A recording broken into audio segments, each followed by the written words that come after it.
Kalau hujan tekanan ban harus dikurangin. Kalau mau ganti ban mesti tunggu yang depan botak dulu.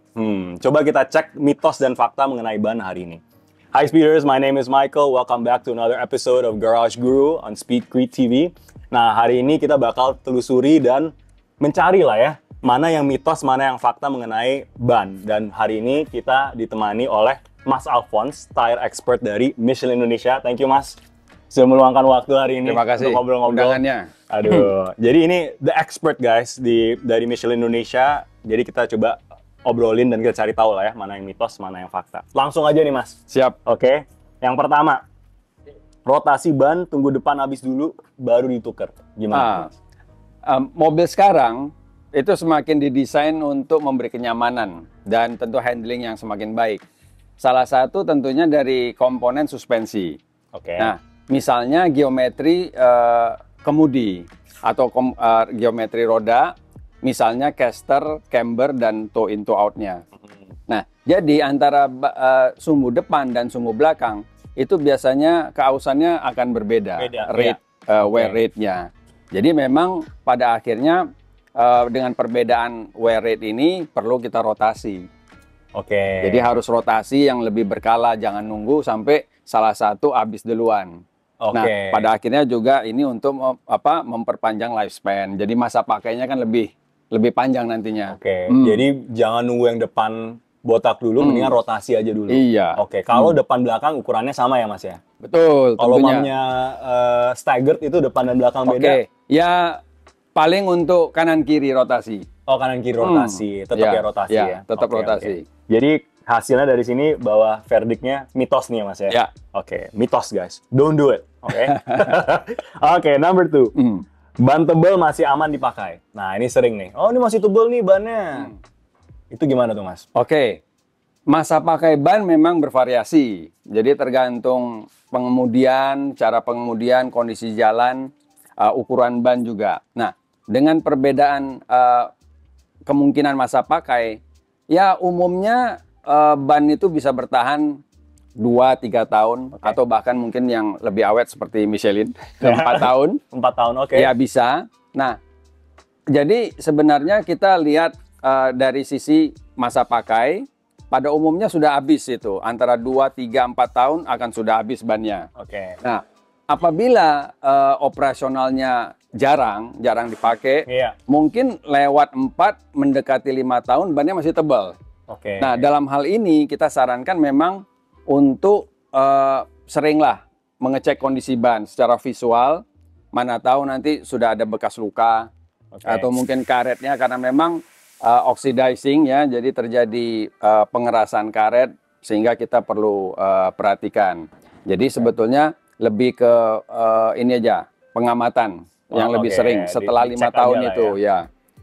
Lifespan kita kalau menurut referensi Michelin, lifespan Michelin ban pada umumnya bisa 10 tahun dan itu dipakai rutin tuh 10 tahun. Iya, artinya kalau setelah 5 tahun nanti kita periksa secara fisik sampai nanti setelah 10 tahun ya sebaiknya diganti.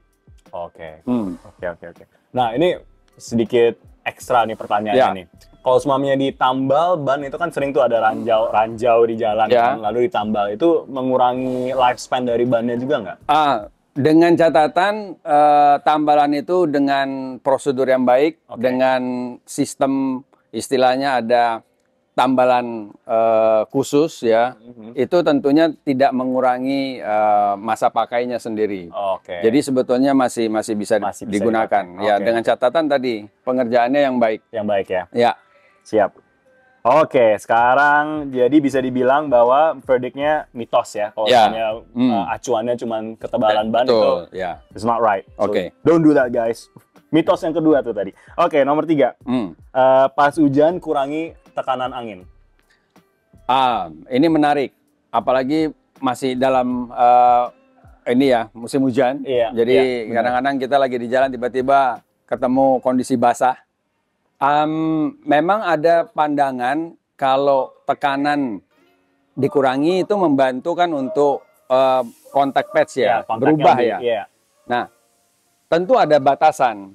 Kalau tekanannya terlalu rendah, itu justru membuat ban telapak ban melengkung. Oh, Nah, malah bisa riskan untuk air itu tidak bisa dialirkan keluar dari permukaan ban. Nah, jadi sebetulnya saran kami tetap mengikuti tekanan angin rekomendasi mobil, nggak perlu dirubah, dan ini kondisi yang sudah general lah untuk mengatasi wet dan dry condition. Oke. Jadi jangan rubah lah ya, ikutin aja ya. Jangan rubah. Jadi verdictnya mitos. Nah, cuman di sini teman-teman follower Speedgrid ini banyak yang suka modif mobil. Jadi pasti velgnya dan bannya diganti. Ya kan? Itu masih mengikuti tire pressure recommended dari factory, walaupun lebih lebar dan segala macam. Oh, tetap sama ya? Masih. Jadi sama. Lebar dari diameter ataupun lebar dari velg nggak berubah ya? Itu hanya tetap sama tire pressure-nya. So, keep note you guys. Jadi verdictnya sekali lagi ini adalah mitos. Oke. Jadi udah 3 mitos nih. Yang fakta ada nggak ya? Kita lihat ya. Oke. Question number 4. Tekanan angin tinggi bisa bikin mobil lebih irit. Ini sekali lagi nih soal tekanan. Ban, seputar tekanan angin yang memang sudah pernah dilakukan tes ya di Amerika, bahwa kalau tekanannya itu di bawah dari rekomendasi, itu akan membuat pemakaian BBM lebih boros. Kalau itu sudah ada tesnya lah ya. Nah, sebaliknya berarti kalau ditambah ya bisa saja ya itu membuat lebih irit.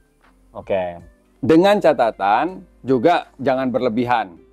Ya, kalau tekanan angin ditambah tidak perlu berlebihan, karena tekanan angin yang berlebihan itu juga akan membuat ban terlalu keras dan akan rentan untuk terjadi rusak apabila terjadi benturan.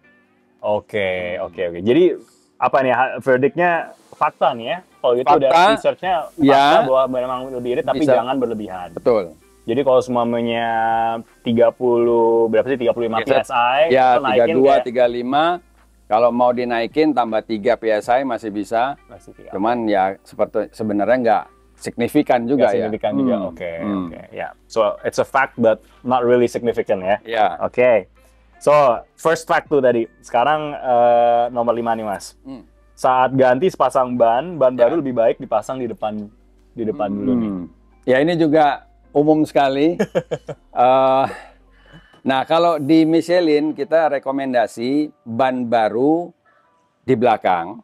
Oke. Ya. Ini buat rear wheel drive apa front wheel drive apa? Sama aja. Jadi regardless front or rear wheel drive sama. Dengan alasan ban baru dia kembangannya kan masih tebal. Jadi sebetulnya kemampuan dia mengalirkan air akan lebih optimal.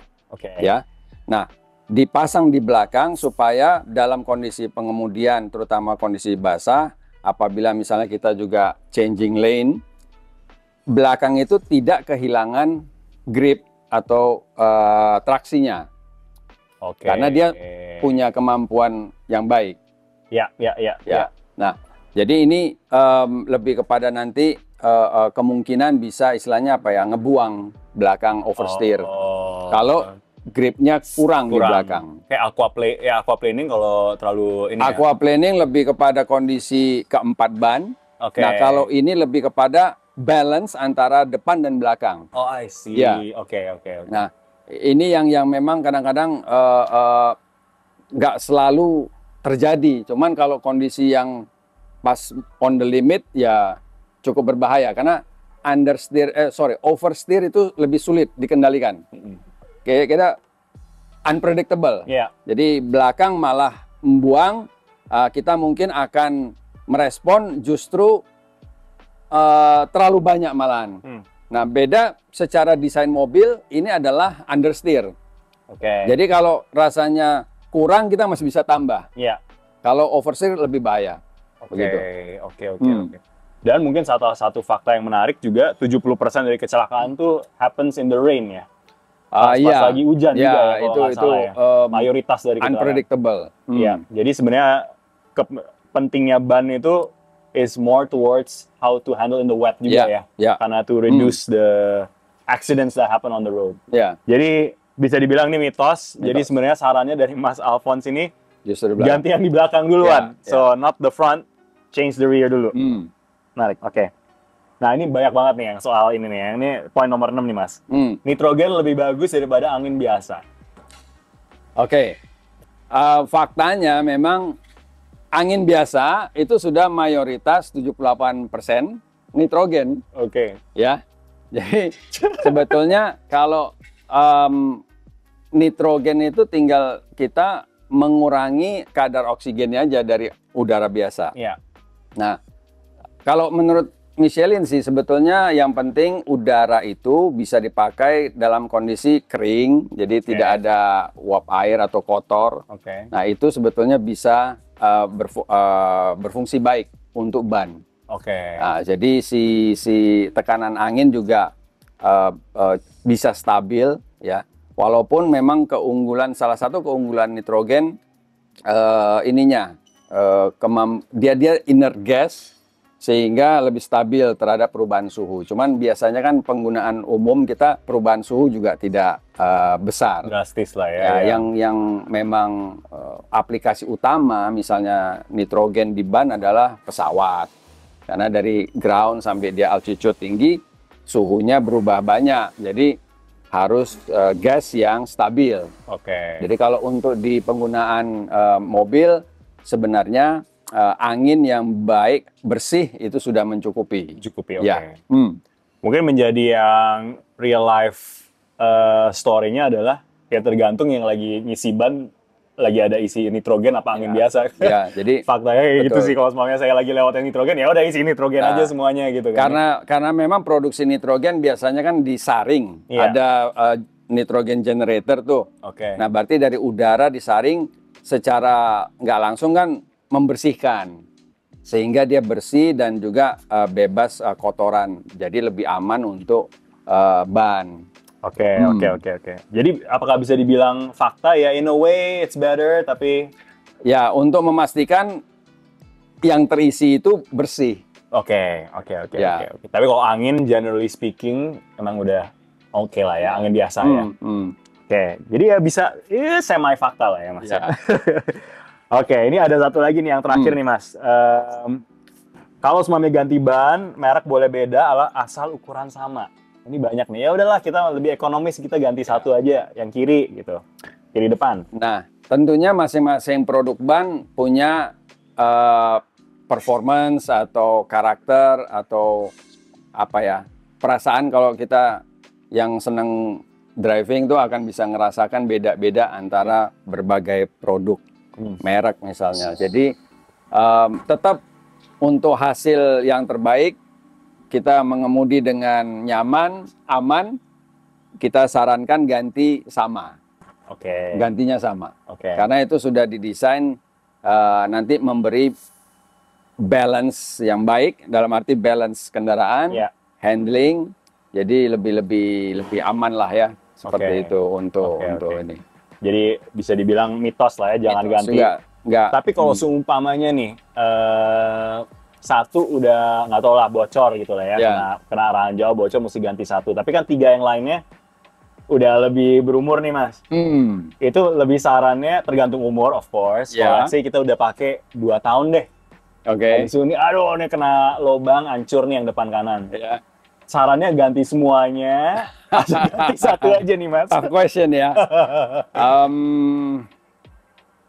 Ya kalau tergantung kondisi of course lah ya, yang 3 ban itu ya. Kalau practically menurut saya bisa tetap diganti satu saja. Oke. Nggak usah 3-3. Dengan memperhatikan tadi size, load speed index. Oke. Dan tentunya pattern kalau bisa ya. Nah, ya kalau sangat-sangat berbeda ya, kalau menurut referensi kita setidaknya satu sumbu kiri kanan. Oke. Jadi nggak beda antara satu sumbu karena itu yang sangat terasa nantinya. Kalau depan belakang mungkin memang bisa tapi nggak begitu ini, mungkin bagi orang-orang yang ini banget ya sensitif bisa merasakan. Kalau satu sumbu itu tetap kita sarankan sih. Oke. Jadi bisa dibilang mitos lah ya Mas ya. Jangan ganti cuman beda brand atau beda thread desain, kalau bisa sama dengan yang lain, dan kalaupun kepepet banget, at least kiri kanannya bagian depan atau kiri kanan bagian belakangnya sama. Benar ya. Soalnya ini it's a real life story ya. Saya juga waktu itu juga cari tahu mesti kayak gimana, kan mungkin banyak dari viewers kita juga nggak tahu caranya how to deal with tires ya Mas ya. Di dunia pergulatan tires ada banyak yang information yang mungkin benar, ada banyak yang mitos juga. Jadi itulah, thank you Mas Alphonse for your time. Again, Mas Alphonse is a tire expert dari Michelin Indonesia. And thank you juga speeders sudah nonton this episode of Garage Guru. So this episode is sponsored by, of course, Michelin Tires dari Michelin Indonesia. That's why kita bisa undang the tire expert Mas Alphonse dari Michelin Indonesia. So you guys are looking for tires, look no further. Apalagi dari Michelin ada warranty, benar ya Mas? Six-year warranty. 6-year warranty. Yes. Limited warranty. Yeah, of course. But a warranty nevertheless, unheard of in the tire industry di Indonesia. So dan yang penting kan 6 tahun itu biasanya sudah lebih lama dari penggunaan umumnya. Jadi kita biasa pakai 2-3 tahun udah habis, ya ini sampai 6 tahun malahan. Jadi lebih benar-benar memberikan satu kayak kepuasan, ya jaminan lah. Setuju. And as a user dari Michelin Tires, I approve this message. So thank you so much Mas Alphonse sekali lagi. Terima kasih sekali lagi untuk ilmunya. Thank you. Take care. See you in the next episode. From small sedans to full-size SUVs to sports cars and supercars, Michelin has got you covered. For your daily driver, we have the Primacy 5 tires, which is comfortable and long-lasting. Or if you have a full-size SUV, we have the Pilot Sport SUV tires or the SUV Plus tires. But the big daddy of it all, for performance, we have the Pilot Sport Cup 2 tires, which will shed seconds of your track time. Michelin is also trusted by a lot of OEM manufacturers and car brands, and they have a 6-year warranty to give you a peace of mind. So if you're looking for a good deal, make sure you click the link below and get your Michelin tires. Take care, guys.